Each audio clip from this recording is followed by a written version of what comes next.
Ma mère, elle adore dire qu'elle s'est sacrifiée pour moi. Moi, quand elle dit ça, ça me fait mourir de rire. Parce que moi, enfant, je refusais cette dette de ma mère. Parce que ma mère, elle dit, ouais, j'ai fait pour toi. Je dis, bon, t'as fait pour toi. T'es très content de m'avoir comme fils. T'es très fier. Ça t'a apporté énormément de valeur sociale. Donc, tu vas pas me faire genre, t'as eu un mauvais deal. Et j'ai été vraiment, mais hyper immunisé contre cette toxicité de l'amour. Parce que qui dit amour dit culpabilité. Qui dit culpabilité dit sacrifice. Qui dit sacrifice dit dette. Et qui dit dette dit relation malsaine. Et le problème, c'est que quand ta transcendance, elle vient pas du plus profond de toi-même, il y a toujours un moment où ça se désaligne. Et ça, c'est méga dur.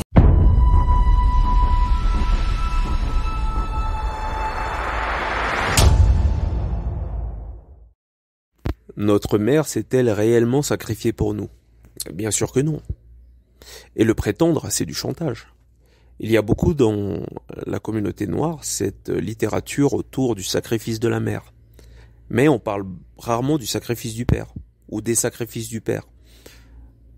C'est comme si le père était inexistant. Et donc, c'est encore un poids à l'argument de base du cercle qui est de dire que nous sommes dans des communautés fondamentalement tournées vers la mère ou vers la femme. Nous sommes dans des communautés féminisées où le projet ou la vision du père n'a pas du tout d'importance. Et dans cette finalité-là, on se retrouve avec des communautés qui n'ont pas du tout de volonté d'émergence et des volontés conquérantes, parce que toutes les volontés masculines sont annihilées. Et pour revenir à la vidéo du début, ce qui m'a marqué, parce que c'est une vidéo que j'ai trouvée sur TikTok, ce qui m'a marqué, ce sont les commentaires. Alors c'est partagé entre deux types de réalités. Vous avez la première réalité, défendue par certains, qui est de comprendre ce qu'a voulu dire le personnage. Et il y a l'autre réalité qui est dans la finalité même de la culpabilité. Cette réalité culpabilisante où on prétend que le personnage ici, qui s'exprime, est une personne ingrate. C'est-à-dire qu'il est ingrat à l'égard de la mère. Et ça va même dans le sens de la culpabilité. C'est-à-dire que tu es ingrat si tu ne reconnais pas la particularité de celui qui t'a porté pendant 9 mois ou moins peut-être, tu es ingrat. Et alors, dans le cercle, on va plutôt se placer dans le cadre, et on s'est toujours placé dans le cadre du fait, dans une réalité qui est que on ne doit rien, nos parents. Au contraire, c'est le parent qui vous doit. Vous n'avez pas demandé à exister. Ce qu'il vous doit, c'est de vous permettre de vous émanciper, d'être qui vous devez être.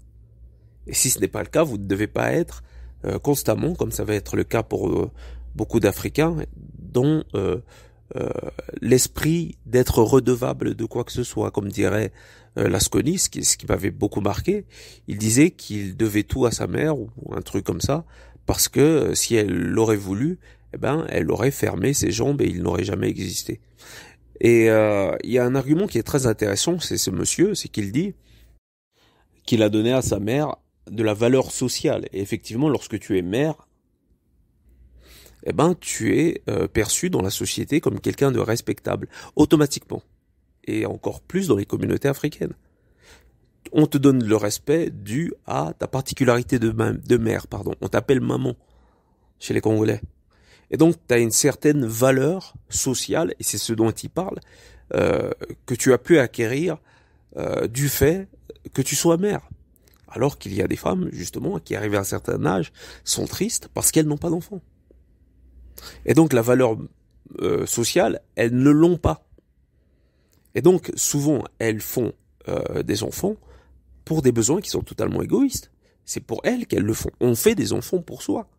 Si demain, tu fais un gosse, tu le fais pour toi. Et les gosses que tu as fait, tu les as fait pour toi. Et il faut avoir l'honnêteté de le reconnaître. Or, il y a cette malhonnêteté qui est souvent chez la mère, mais qui peut être aussi chez le père, qui est de pousser la progéniture à la culpabilité. Ou bien, tu as beaucoup ça dans la communauté, des mères qui éduquent leurs filles en leur disant qu'elles ont beaucoup souffert, mais qu'elles sont restées pour les enfants ou pour le mari. Et on connaît rarement la souffrance du père. Et donc, je vais lire les commentaires avec vous pour que on essaie un peu de voir un peu les particularités de ceux qui sont pour, ceux qui ont compris le message du personnage ici, et ceux qui sont contre, ceux qui vont le taxer d'être une personnalité ingrate. Donc, on démarre.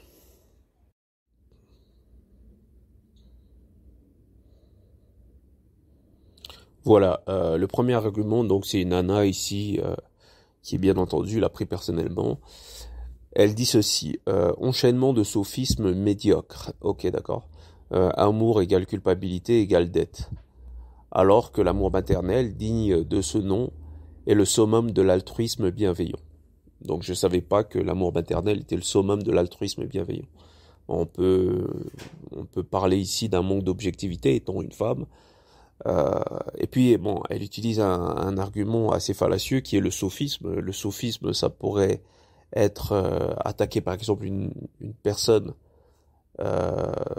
attaquer la personne plutôt que les arguments et prétendre avoir raison dû au fait d'avoir attaqué la personne plutôt que les arguments.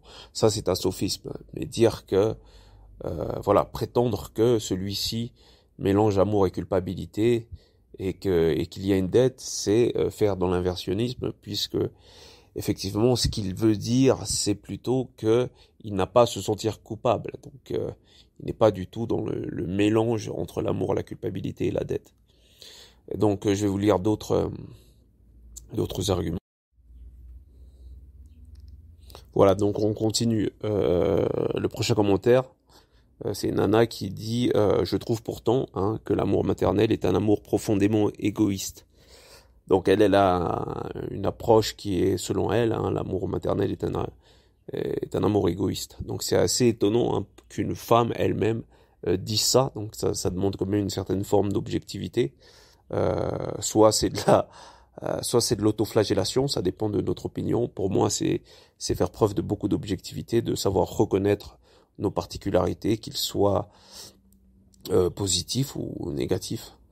Mais en même temps, en tant que personnalité qui a pour moi la croyance qu'en fait l'amour maternel est égoïste, enfin pas forcément égoïste, mais c'est la relation à l'enfant va être tournée sur soi. Je parle ici beaucoup du fait que la femme est auto-centrée. Eh ben, je suis pas très objectif quand je dis que cette nana fait preuve de beaucoup de courage quand elle dit ça. Donc le prochain commentaire, c'est une nana, elle s'appelle Nadia, elle dit la réalité c'est que l'amour d'une mère est inconditionnel, mais certaines mères sont incapables d'aimer ainsi. Bon, ouais, on peut lui donner tort ou raison, peu importe, chacun sa manière de percevoir les choses.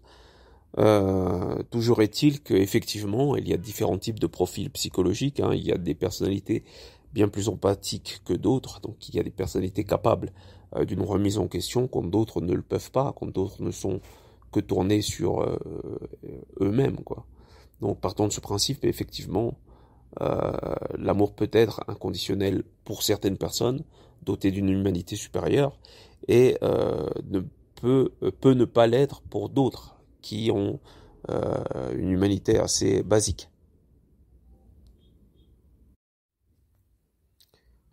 Voilà, donc le prochain commentaire, c'est encore une nana. Elle réplique, elle, qu'en fait, si c'était aussi altruiste que tu le dis, elle ne devrait pas le rabâcher tout le temps. Effectivement, on pourrait se poser la question à savoir si vraiment, lorsque quelque chose est altruiste, pourquoi alors revenir là-dessus ? Je veux dire, quand je donne à quelqu'un, j'ai pas besoin de mettre des caméras ou me faire photographier, de crier sur tous les toits que j'ai donné, que je suis une bonne personne si c'est altruiste. C'est l'opposé même de l'altruisme que de soit attendre quelque chose en retour, soit de faire valoir notre don. C'est plus de l'altruisme, soyons clairs. Et donc le prochain commentaire, la maternité est un besoin égoïste. On ne doit rien à nos parents. Donc voilà, c'est encore une nana qui, elle, doit être assez... Enfin, elle est assez radicale. Et ça, c'est assez étonnant de voir des femmes qui sont quand même dans l'acceptation du fait que lorsqu'elles veulent des enfants, effectivement, quand vous avez des personnalités qui parlent en termes sociaux, comme dernièrement on m'a fait le procès ici, et vous le savez très bien, que j'avais 40 ans et que j'avais pas d'enfant. Bon, si on part de ce principe que l'enfant est une valeur sociale, eh ben alors on le fait de manière égoïste, on le fait pour soi, pour se donner de la valeur et pour se donner une certaine forme de crédibilité par rapport aux autres. Et pour soi aussi, mais aussi par rapport aux autres.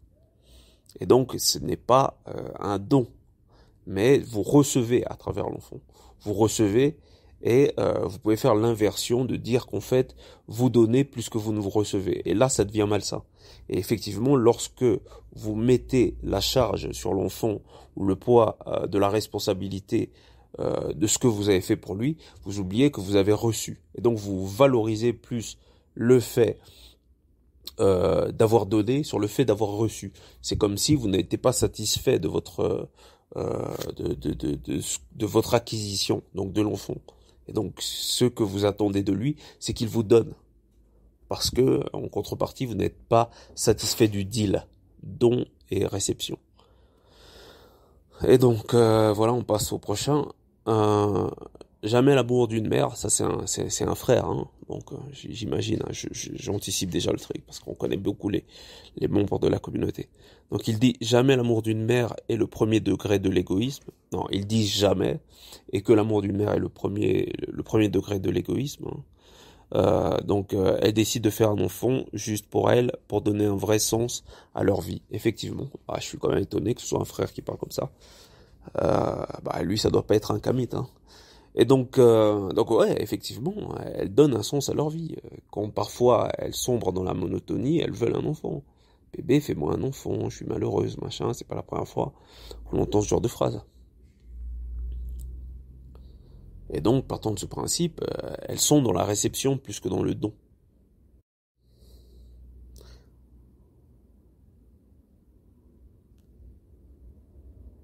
Voilà, la prochaine, c'est assez hardcore. C'est une nana qui dit « Ma mère a voulu une fille pour que cette dernière s'occupe d'elle dans sa vieillesse. » Je sais pas si c'est une nana ou si c'est un gars. Il dit que sa mère a voulu une fille pour que celle-ci s'occupe d'elle dans sa vieillesse.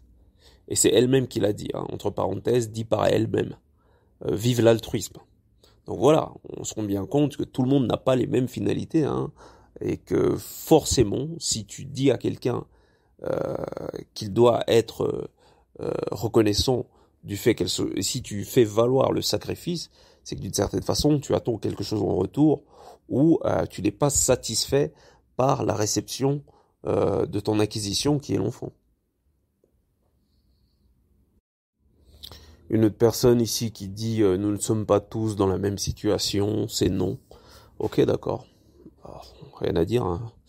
Et la prochaine dit pas chez toutes les mères, dire à l'enfant qu'il est ingrat parce qu'il n'est pas reconnaissant des sacrifices qu'on fait, c'est pas de l'amour inconditionnel. Effectivement, c'est ce que je dis depuis le début. Là ici on en a un qui est dans le monde des bisounours. Il nous dit l'amour maternel est bienveillant. Oui, parce que 100% des mères sont pareilles. Pour lui, 100% des mères sont pareilles. Il n'y a pas de particularité psychologique, etc. À croire que tous les êtres humains sont pareils. Donc, il dit, oui, 100% des mères sont pareilles. Il y a des mères, il n'y a pas de mères qui tuent leurs gosses ou leur font du mal. Ah non, en fait, excusez-moi, je me suis trompé. Il le place en termes de question. Hein, donc, c'est de l'ironie, en fait. Il demande si l'amour est bienveillant, alors ça soutiendrait en fait inconsciemment qu'en fait 100% des mères sont pareilles. Ça soutiendrait que 100% des mères sont pareilles, ce qui est impossible, quoi. Et donc il pose la question avec un point d'interrogation et il rajoute il n'y a pas de mères qui tuent leurs gosses ou leur font du mal, point d'interrogation. Bien sûr qu'il y en a, donc forcément l'amour maternel n'est pas forcément bienveillant. Donc là, ici, on attaque quand même une particularité qui est inscrite dans la mémoire collective, dans la moralité collective, qui est que la mère est forcément bienveillante et qu'on est dans un monde où le mal ne peut provenir soit que du père, soit de l'homme, soit de la nature méchante, mais jamais de ce qui nous est présenté comme étant fondamentalement moral. Donc ici on questionne les évidences, on fait un travail philosophique, on ne croit pas aux évidences et on les questionne. Donc c'est très bien qu'il y ait toutes ces personnes qui ont quand même un niveau de réflexion qui est assez poussé, nous permettant de réfléchir, parce que si on tombe que sur des guignols qui viennent avec des considérations morales et nous dire que l'asile le plus sûr c'est le cœur d'une mère, on n'est pas sorti de l'auberge. Et vous avez un autre qui réplique: tu veux dire l'amour paternel. J'imagine que ce qu'il entend par là, c'est que l'amour paternel est altruiste. Euh, oui, on peut le voir comme ça. Il y a certains pères qui sont altruistes. Et c'est comme il y a certaines mères, je pense, qui sont dotées d'altruisme. Et je pense que ça va être plus difficile pour la mère étant dans une finalité auto-centrée, et surtout qu'elle porte le petit dans son ventre, ce qui fait qu'il peut y avoir un attachement qui devient de la possessivité.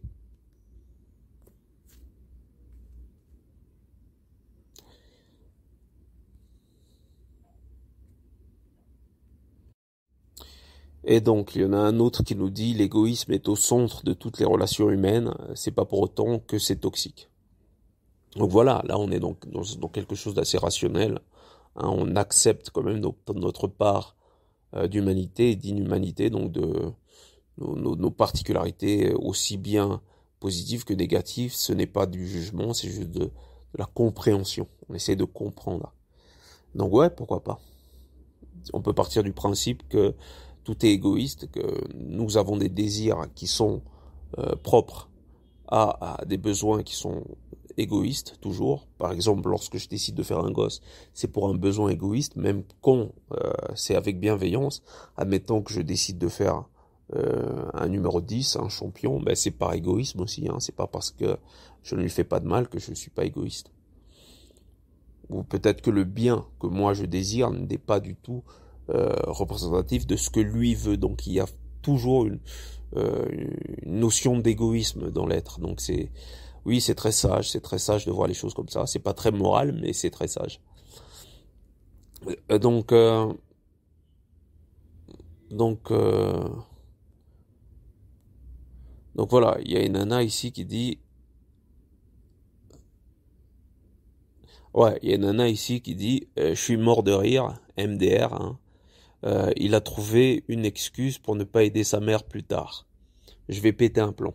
Donc voilà, là on a une nana qui est dans la finalité donc euh, de je donne, mais au final c'est pour recevoir plus tard. Le gars n'a jamais dit qu'il allait pas aider. Donc on est dans la peur, encore dans la peur de l'abandon dont je parle assez souvent dans cette chaîne. Souvent il y a des mères qui apportent, moi j'ai eu le cas ici, une certaine forme de culpabilité pour que la progéniture ne la laisse pas tomber. Il y a toujours la peur de va-t-il me laisser tomber? Va-t-il me lâcher comme son père? Va-t-il m'abandonner? Va-t-il être violent? Voilà. Et donc il y a cette culpabilité et parfois l'éducation tourne autour de la culpabilité. Et ça c'est pas bon. Voilà une autre personne qui dit on appelle ça de l'ingratitude. Et encore une autre après qui dit c'est juste ingrat. Ben voilà. Parce que eux ils sont dans il y a des gens qui sont dans la finalité de donner, de rendre, d'être dans une espèce de voilà, ils veulent à tout prix qu'il y ait une finalité humaine. Là juste avant j'ai parlé d'un gars, hein, j'ai lu le commentaire d'un gars qui disait qu'on était tous fondamentalement égoïstes, donc c'est pas moral, mais ça se tient. Et là, il y a cette culpabilité autour de l'ingratitude. Si tu ne penses pas comme je veux, hein, si tu ne penses pas de manière morale, il y a forcément un anathème négatif. Soit t'es ingrat, soit t'es méchant. Ici, si tu fais une critique de la femme, t'es misogyne. Si tu fais une critique d'une communauté, admettons que tu fasses une critique de la communauté noire, si t'es blanc, t'es raciste. Voilà. Donc on est dans le culte même de la culpabilité de ceux qui n'ont pas d'argument. On en a un autre ici qui lui doit sûrement être kamite ou panafricain ou un espèce de Zorro de ce genre. Il nous dit je donnerai tout à ma mère car elle a tout fait pour moi. Et nanani naner. L'ingratitude me répugne. Je lui dois ma vie entière, tout de suite dans l'exagération. Toi tu dois ta vie entière à ta mère. quand t'es au pute ou quand tu reluques un joli cul ou je sais pas ce que t'aimes, admettons que t'aimes l'argent, quand tu fais tout pour t'en mettre plein les poches, pour devenir quelqu'un, quand tu as une volonté, tu ne peux pas être l'esclave des volontés de ta mère, il faut être un petit peu sérieux. Donc celui qui nous dit je donnerai tout à ma mère, qu'elle est tout pour moi, elle a tout fait pour moi, je sais pas si il est conscient de ce qu'il fait, soit on a affaire à un homme, je pense que c'est un homme, hein, il marquait, bon, peut-être pas, hein, il n'y a pas de photo ici, peut-être qu'on a affaire à quelqu'un qui est dans la culpabilité, hein, soit il culpabilise, soit tout simplement il ment, hein, ils l'ont fait des tonnes, il sait même pas qu'il ment, il est même pas conscient qu'il raconte n'importe quoi parce que c'est pas possible de se lever, de vivre, de dormir pour sa mère, quoi, ça n'a même pas de sens. Donc je lui dois ma vie entière, ouais, bon. Je sais pas, peut-être que quand il était petit, elle lui faisait prendre des douches froides, qu'elle le savatait jusqu'à ce que, au final, toute cette maltraitance ait marché, hein, parce que voilà, le mec, le pauvre, hein, le mec ou la nana là, il a plus aucune singularité. Donc le prochain commentaire, je dois tout à mes parents, encore dans le même registre. Hein.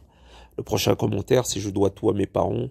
Et j'en suis heureuse. Ah ouais, ça, on a une femme, hein. Une femme qui sûrement a été éduquée dans la culpabilité. Hein. Elle doit tout à ses parents. Elle est heureuse de leur devoir tout. Hein. Ça c'est assez marrant, c'est assez drôle quand même. Hein. Vous êtes heureuse de devoir quelque chose à quelqu'un. Vous n'êtes pas heureuse d'être bien. Vous n'êtes pas heureuse quant à votre pensée. Vous êtes heureuse de devoir. Ça c'est le masochisme dans la servitude. Et on a le meilleur commentaire pour la fin. Hein. Et là, on a affaire à une mère. Et lisez et écoutez bien ce qu'elle dit. Elle dit je travaille beaucoup sur moi pour ne pas faire ça. Donc elle a conscience que ça fait partie de sa nature. Ici, on parle beaucoup de la nature féminine, notamment de l'hypergamie ou du côté auto-centré, ou du fait qu'elle soit proche de la matière, etc., ou qu'elle soit représentative de la matière. Il y en a beaucoup qui nous font des procès d'intention, qu'on est méchant, machin, qu'on est misogyne, qu'on a une basse estime de la femme. Non, on parle juste de certaines de ses particularités. Si je vous dis aujourd'hui ou demain que les hommes adorent le sexe, ça va choquer personne. Hein. Pourtant, c'est une manière assez grossie de voir les traits masculins. Mais c'est pas pour autant que c'est faux. Hein. Bizarrement, il faut toujours que l'on perçoive celle-ci avec un sentiment d'infériorité, on la percevant telle une princesse, ou telle une déesse, ou telle une queen, comme les Kamites adorent le faire. Non, on est ici dans une chaîne sérieuse quand même. Donc elle continue, hein, donc elle travaille beaucoup sur elle pour ne pas faire ça. Hein, et elle culpabilise, malheureusement, la culpabilité c'est pas bon, beaucoup quand elle sort ce genre de phrase, parce qu'elle a conscience de le sortir. Et ce qui est très noble de sa part, c'est qu'elle a conscience que c'est en elle, mais qu'il faut qu'elle lutte contre ça. Et malheureusement, il y a très peu de gens, hein, même pas forcément des femmes, mais d'hommes et de femmes qui arrivent à lutter contre eux-mêmes. C'est pour ça qu'il y a très peu de gens qui sont capables de faire une introspection. Et donc voilà. Merci, on a plus ou moins tous les opinions, comme ça on ne s'arrête pas à mon opinion, même si on avait mes commentaires à côté, voilà.